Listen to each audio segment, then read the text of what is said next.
Yo, bien ou bof? Bon, alors le débrief film du jour, c'est Gemini Man avec mon gars sûr Will 6. Ouais, j'aime bien l'appeler Will 6 parce que je connaissais un petit qui l'appelait comme ça m'avait fait gaulerie. Et du coup, maintenant, je l'appelle comme ça. Donc, ça faisait un petit bout de temps qu'on n'avait pas vu Will 6 à l'écran. Enfin, si, la dernière fois que je l'ai vu, c'était dans Aladdin. Mais bon, c'est pas le Will 6 auquel je suis habitué. Alors, le scénario de ce film est quand même très classique. Très classique, mais moi, j'aime les classiques. Hein. Moi, j'aime les gros blockbusters d'action. Moi, j'aime beaucoup ce genre de personnage plutôt basique, sans aucun pouvoir, mais qui parvient tout de même à anéantir des armées entières. Le genre de mec avec beaucoup d'expérience et plus intelligent que tout le monde. Comme je te l'ai dit, le scénario est très simple, c'est un tueur à gages cinquantenaire qui décide de prendre une retraite paisible, mais malheureusement pour lui, ça va pas être possible. Donc après une vie de tuerie, au moment où il décide de s'arrêter, il devient la cible d'un clone de lui-même, mais plus jeune. Bon là, je t'ai pas spoilé, hein. De toute façon, il y aura pas de spoil dans cette vidéo, puisque ce que je viens de te dire là, c'est tout simplement dans la bande-annonce que tu vois là. Donc le scénario est très simple, mais moi, ça m'a pas du tout dérangé, j'ai même grave apprécié, parce que moi, je suis vraiment client de ce genre de choses. Surtout quand c'est bien fait. Et là, justement, c'est hyper bien fait, et c'est de ça que je veux te parler. Et oui, parce que c'est dans la technique que réside tout l'intérêt de ce film. Et ouais, parce que le bail est tourné en 3D, non, en HFR 3D 4K. Bon, 3D 4K, tu connais les bails. Mais HFR, qu'est-ce que c'est? Bah en fait, c'est que le film est tourné en 120 images secondes. Je sais pas si tu te rends compte. Déjà, les films, normalement, c'est 24 images secondes. Mais là, on est carrément passé de 24 à 120 images secondes. C'est incroyable. Déjà, 60 images secondes, c'est déjà énorme. Dès le début du film, j'ai été choqué par la fluidité du bail. C'est vraiment impressionnant. Je réfléchissais pendant le film. Dès le début du film, je te dis, ça m'a tellement marqué que je me suis dit, dans notre subconscient, on est tellement habitué aux 24 images secondes qu'on sait qu'on est en train de regarder un film. Mais là, c'était tellement fluide que j'avais plus l'impression que c'était un film. On aurait dit que c'était réel, de l'ordre d'un documentaire ou d'un... Enfin, je sais pas, c'était... J'avais pas vraiment l'impression de regarder un film. Mais c'était vraiment plaisant, c'était vraiment magnifique, y a rien à dire. Et pour couronner le tout, la 3D est hyper bien réalisée. Moi, je kiffe la 3D et là, c'était vraiment bien réalisé. Chaque plan, j'étais sidéré. Techniquement, c'était vertigineux. Et poto, là, je te le dis honnêtement, je pèse mes mots. Tu sais, c'est tellement fluide, en 4K, 3D, tout. On voit tous les détails. C'est tellement minutieux dans les détails que s'ils avaient eu la mauvaise idée de mettre un vieux décor en carton ou un truc, on l'aurait capté tout de suite. Donc l'histoire se déroule un petit peu partout dans le monde et bien évidemment, les décors sont réels. Et comme je te l'ai dit, tout l'intérêt de ce film réside dans la technique. C'est vraiment bluffant. Et le double de Will Smith, là, son fameux clone, il est tellement bien fait, poto, que j'ai eu l'impression de voir le prince de Bel-Air dans un film d'action. C'est un truc de ouf. Et il y a des scènes dans l'océan, notamment sous l'eau,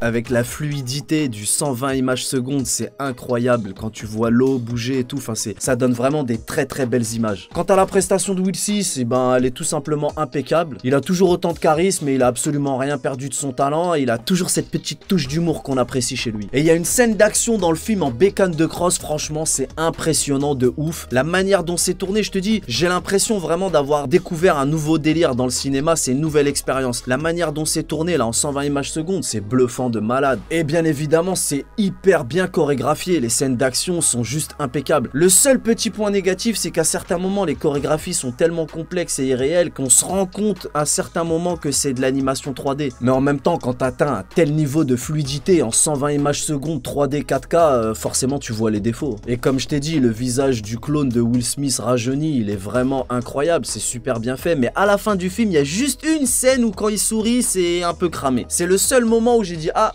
là, on a un peu cramé. Mais sinon, pendant tout le reste du film, c'est impeccable. Donc voilà, moi j'ai passé un agréable moment et c'est un excellent divertissement, il n'y a aucun doute là-dessus. Et pour te dire, hein, à la fin du film, j'ai eu le sentiment que là, le réalisateur, il nous a emmenés sur le chemin du cinéma de demain, poto. Avec ça, on comprend vite que demain, on va avoir droit à du cinéma beaucoup plus immersif et surtout plus impressionnant. Voilà tout qu'est-ce que je pouvais te dire sur cette jolie découverte Gemini Man avec un bon retour de Will 6 dans un bon film d'action comme on les aime, un bon blockbuster à l'ancienne. En tout cas, la réalisation, comme je te l'ai dit, c'est vraiment l'axe central de ce film. Et bien évidemment, c'est un film tout public, que ce soit au niveau sexualité, au niveau violence, il n'y a rien à signaler de ce côté-là, ce qui fait que tu peux y aller avec ton daron, ta daronne, ton grand-père, ta grand-mère, ton fiston, ton petit frère et même ton médecin traitant si tu veux. Et voilà, je t'ai donné mon avis de cinéphile raffiné, je compte sur toi pour me dire ce que t'en as pensé dans l'espace commentaire. En attendant, je te donne rendez-vous très prochainement pour un nouveau débrief film. On connaît les bails. Salut!